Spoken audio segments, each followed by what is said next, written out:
Look, to be honest with you, I need to give an introduction to the answer. Islam is a religion I have chosen, you have chosen. Have you chosen it? We've chosen it. Is it from you or from Allah? Are you happy that it's from Allah? So if the dunya tells you something and Allah tells you something else, does it make, or which one is more important, the first or the second? What Allah has said.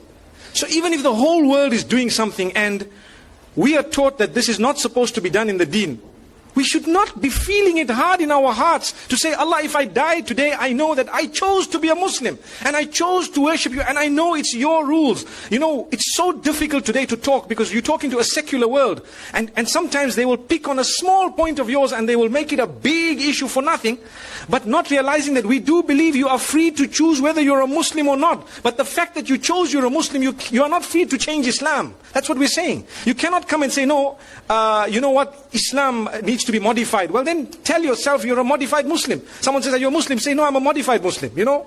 So people know. But if you want to call yourself a Muslim, you've surrendered. So you need to know there are certain things that people might say, and you might think, oh, this guy is backward, man. How could he say that, you know? But it's because it's not from me or my pocket. My children would like to also go to birthday parties and celebrate and so on.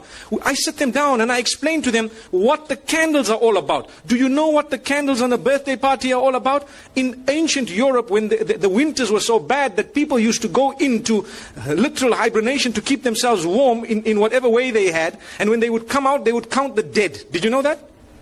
They would count the dead.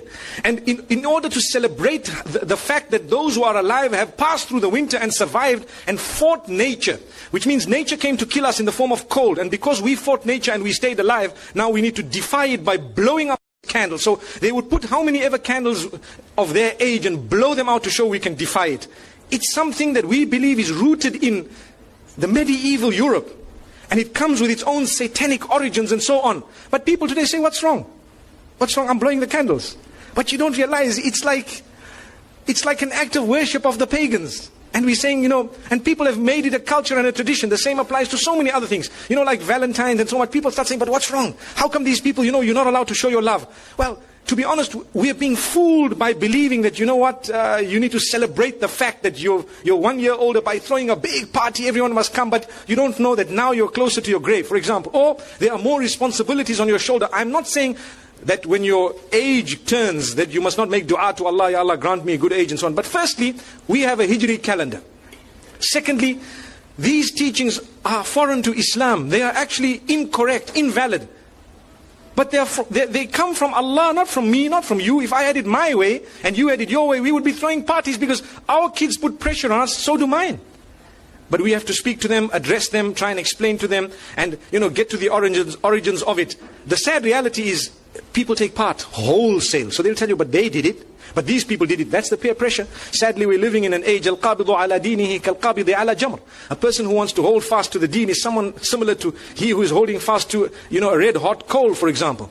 So you find even families which are supposedly religious, you know, they have these big birthday parties and so on, whereas it is Islamically incorrect. Wallahu a'lam. Allah knows best. Like I said, I've given you a little introduction before I gave the answer. There are more important things we could do, you know, than that. And we could have, you know, we could throw a party on a different occasion altogether in order to celebrate other things than to do it the pagan way. You know, I would prefer a graduation party than to have a birthday party any day. May Allah subhanahu wa ta'ala bless our children. Wa sallallahu wa sallam wa baraka ala nabina Muhammad. Subhanallah bihamdihi subhanakallahumma bihamdik. Nashhadu an la ilaha illa anta nastaghfiruka wa natubu ilayk.